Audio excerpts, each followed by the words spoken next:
तो लगातार हम सवालों के सिलसिले को आगे बढ़ा रहे हैं और इस बीच अब हम अपने अगले पैनल को बुलाना चाहेंगे मंच पर। Doctor Kamlesh Sen ji, member of rail users consultative committee, social activist and member rail users consultative committee west central railway. इनके लिए जोरदार तालियां हो जाएं। मंच पर आए ताकि हम कुछ सवाल जवाब इनसे कर पाए। पहले तो आप तीनों ही मेहमानों का बहुत स्वागत है इस मंच पर। बहुत धन्यवाद। डॉक्टर कमलेश जी, आपसे सवाल रहेगा मेरा। लंबे वक्त से बिना किसी औपचारिक पद के समाज के बीच सक्रिय रहते हैं, दिशा देते हैं। वर्तमान में ऐसी कौन कौन सी बातें, कौन कौन से कार्य हैं जिन्हें अभी तक पूरा ना कर पाने का थोड़ा सा मलाल हो कि हाँ इसको मैं पूरा करना चाहता हूं या कुछ मौका मिले? सबसे पहले तो सभी को जय हिंद। और आज मलाल जैसी कोई बात यूं नहीं होगी कि हम अपने देश से बाहर हैं।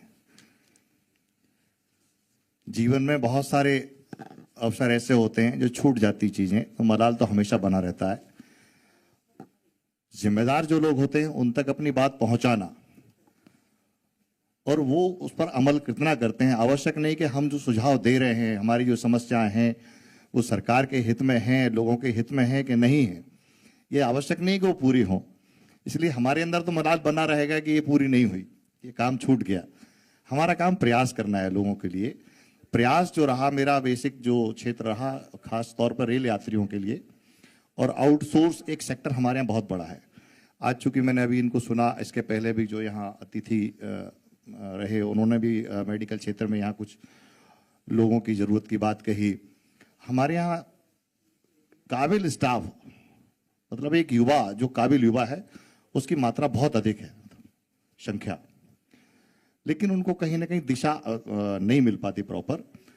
तो एक मैसेज जाता है कि बेरोजगारी, ऐसा नहीं है सरकार ने प्रयास नहीं किए, सरकार अपने स्तर पर बेहतर प्रयास कर रही है। और हमें पूरा भरोसा भी है कि दिन पर दिन जो तरह तरह के अभियान चला के, चाहे वो कौशल विकास के हों, चाहे श्रम के क्षेत्र में अलग अलग प्रशिक्षण चला करके लोगों को रोजगार दिए गए, उनकी पीड़ा जो हमने देखी जब कोविड काल में, जब ट्रेनें बंद हुई, ट्रेनें बंद होने के बाद जो एकदम से वो, चूंकि एक देश की बात नहीं थी, पूरे विश्व का वो दौर था संकट का, लेकिन हमारे यहाँ उस व्यवस्था में उथल पुथल सी हुई, क्योंकि मैक्सिमम लोग जो हमारे यहाँ सिटीज हैं, बड़ी सिटी, उनकी संख्या कम है। तो छोटे शहरों के लोग बड़े शहरों में रोजगार के लिए जाते थे और वो मासिक पास बनवा कर ही ट्रेन से यात्रा करते थे। जब उनके मासिक पास बंद हुए और फिर वो बेरोजगार हुए, तो उसमें एक नई चीज ने जन्म लिया। मैक्सिमम लोग उसमें सुसाइड की तरफ बढ़ गए, या क्राइम या मानसिक अवसाद उनके दिमाग में बैठ गया। तो ऐसे तरह तरह की बीमारियां, जो जिनको हम बीमारियां ही कहेंगे, वो उनमें बैठी और हमने कई अपने साथियों को उसमें खोया जी। तो मुझे लगा कि मेरा भी इस समाज में रहने का कुछ हक बनता है, तो मुझे जो प्रयास करना चाहिए मैंने किए। मलाल की बात जहां तक रह सकती है, तो मैं कोई जिम्मेदार नहीं हूं किसी पद पर। जिम्मेदार होने के बाद ही मेरी जिम्मेदारी तय नहीं होती, क्योंकि मैं समाज का हिस्सा हूं। समाज का आशय कभी भी ये नहीं होता कि कोई जाति हो, समाज का आशय ही होता है कि जो मनुष्य है, मनुष्य समाज का हिस्सा हूं। तो मैं अपने लोगों के लिए जो कर सकता हूं पूरा प्रयास करता हूं और करता भी रहूंगा।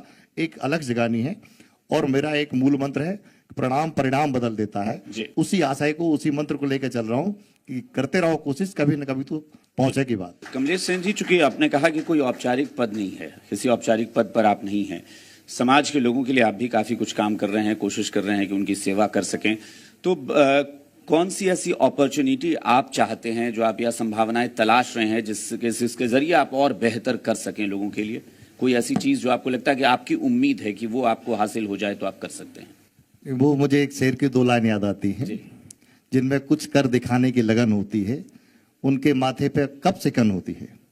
जिंदगी इतनी मुश्किल से गुजारी है कि अब रुक भी जाए तो थकन होती है। वाह, जोरदार। जरूरी नहीं है कि हम किसी पद पर रहें तभी काम करें।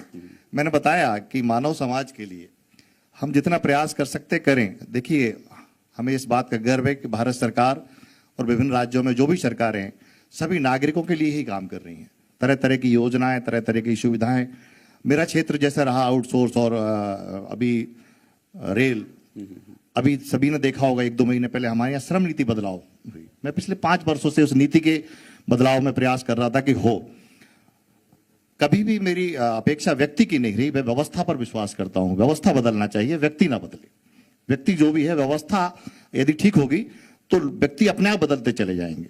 तो मैं कभी ये प्लान नहीं करता हूं कि मुझे क्या मिले क्या ना मिले। वर्तमान में बिना राजनीतिक किसी जिम्मेदारी के मेरा दूसरा कार्यकाल है ये रेल सलाहकार मंडल में, और 3 मंडलों में हूं, इसी के साथ साथ रतलाम में भी और जबलपुर में, भोपाल में, और ये दूसरा कार्यकाल है। ये आवश्यक नहीं कि पद पर रह के ही काम करें, बिना पद के भी चलते रहते, और कभी इस बात को मैं लेके भी नहीं आया हूं कि मैं DRUCC मेंबर हूं। रूटीन में जीते रहना और लोगों के लिए जो बन सकता है बेस्ट करो। उदाहरण देना बहुत आसान है, उदाहरण बनना बहुत मुश्किल है। मेरा प्रयास है जीवन के अंतिम क्षण तक कि अगर बन पाए तो उदाहरण बनेंगे, देने के लिए नहीं, लोग लें उदाहरण, इससे ज्यादा कुछ नहीं। बिल्कुल, और ये बहुत अच्छी सोच है, क्योंकि सच कहा आपने कि ये सोच होनी चाहिए कि पद पर हैं या नहीं है ये जरूरी नहीं है, आप काम कर रहे हैं, लोगों को आगे बढ़ा रहे हैं, खुद भी आगे बढ़ रहे हैं, ये जरूरी है। डॉक्टर कमलेश जी, मेरा सवाल आपसे रहेगा, आपने बताया कि पद पर रहें या ना रहें लेकिन काम होता रहे। अगर मैं आगे सही दिशा में काम करने को लेकर बात करूं तो उन संभावनाओं को लेकर बात करना चाहूंगी आपसे।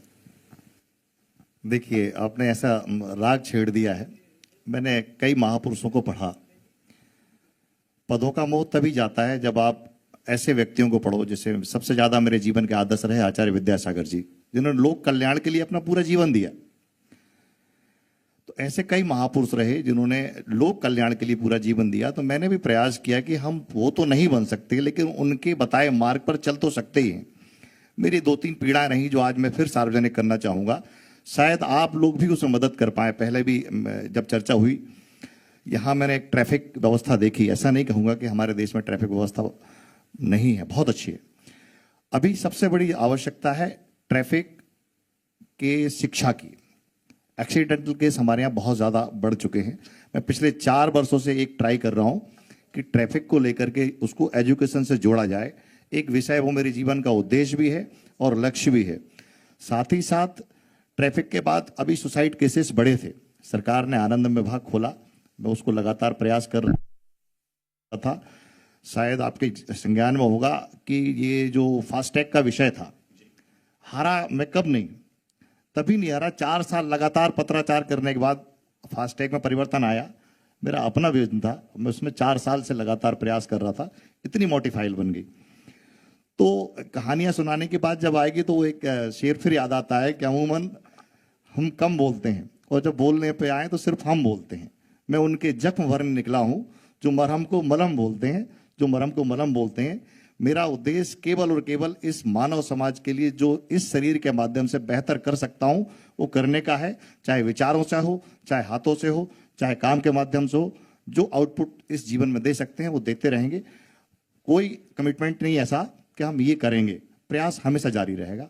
कमलेश जी, सवाल चूंकि जिस क्षेत्र से आप जुड़े हैं उसमें राजनीतिक भागीदारी को आप किस तरीके से, क्योंकि 2 लोग तो राजनीति से जुड़े हुए आपके पैनल में बैठे हुए हैं, तो उसे कैसे देख रहे हैं? देखिए, उसको दूसरे भाव में यूं कहूंगा कि फिर वो नकारात्मक भाव हो जाएगा चूंकि शायद हमने भाव होगा या कुछ और होगा। बहुत सारी चीजों में स्वीकार करता हूं कि अभी जो राजनीतिक लोग जो निर्णय लेते हैं उनकी दृष्टि वहां तक नहीं पहुंचती जहां पहुंचना चाहिए। इसलिए मैं कभी उम्मीद नहीं पालता हूं और मैं ये मानता हूं हमारे यहाँ वर्ग की राजनीति भी है। अगर पॉलिटिक्स की बात करें तो जातिगत राजनीति बहुत है। मैं जिस जाति से आता हूं, ये पहले मैं केवल मानव जाति मानता था, लेकिन जब बात अधिकारों की, राजनीतिक अधिकारों की आती है तो जाति पहले आ जाती है। मैं ये मानता हूं, मैं स्वीकार करता हूं। मैं भविष्य में कोई उम्मीद नहीं पालता हूं किसी भी दल से, क्योंकि उनके विजन को भी हम जानते हैं। मैं राष्ट्र के लिए, एक राष्ट्र एक भारत की कल्पना के साथ काम करता हूं। लोगों के लिए मेरे अंदर कोई लालच नहीं, ना कोई उम्मीद है, ना लालसा है, ना रहेगी। सिंपल सा फंडा। ये तो वही बात हो गई ना कि लोग कहते हैं कि जहां न पहुंचे रवि वहां पहुंचे कवि। आपने एक लाइन और जोड़ दिया कि जहां न पहुंचे रवि वहां पहुंचे कवि, नेता न पहुंचे कभी। एक भारत श्रेष्ठ भारत। आपने पहले ही कह दिया ना कि नेताओं की नजर वहां तक नहीं पहुंचते, नेता वहां न पहुंचे कभी, है ना? नहीं, कभी कभी इस बात का मलाल होता है कि कई लोग ऐसे होते हैं जिनके पास कोई विजन भी नहीं होता, वो जगह पर होते हैं। और अगर हम कोई कुछ रास्ते बताते भी हैं तो वो हमारे बताए हुए प्रस्तावों पर, जिन पे हम महीनों लिखते हैं, वो यूं ही डस्टबिन में फेंक देते हैं। और फिर ऐसी परियोजनाएं धरातल पर आ जाती हैं जिससे सरकार का पैसा भी व्यर्थ चला जाता है। फिर हम वापस उनको पुनः इंप्लीमेंट करते हैं, फिर सुधारों की गुंजाइश होती है। हो सकता है वो बड़े बड़े प्रोजेक्ट्स कम राशियों में भी कंप्लीट हो जाएं, लेकिन नीचे एक पता नहीं कौन सी धारणा ऐसी विकसित कर ली गई कि नीचे के लोगों को अभी सुना नहीं जाता है। ये बात मैं मानता हूं, ये मानता हूं कि भारत हमारा बहुत आगे बढ़ रहा है, शक्तिशाली हाथों में है, तरक्की कर रहा है और मैं उस भारत का नागरिक हूं, इस बात का मुझे गर्व है। जी। इसी के साथ जय हिंद। ये बहुत बड़ी महत्वपूर्ण बात होती है कि आपको क्या मिला ये मत सोचिए, ये सोचना होगा कि हम क्या देकर जाएंगे इस दुनिया को। ये बहुत महत्वपूर्ण है। उद्देश्य केवल दो लाइन के साथ जी, था। जीवन के प्रारब्ध कई थे, सहज स्वर्ग उपलब्ध कई थे। मेरे पास ये रास्ते थे, जी किंतु चुनी मैंने विपदाएं, खुद अपना अपकर्ष चुना है।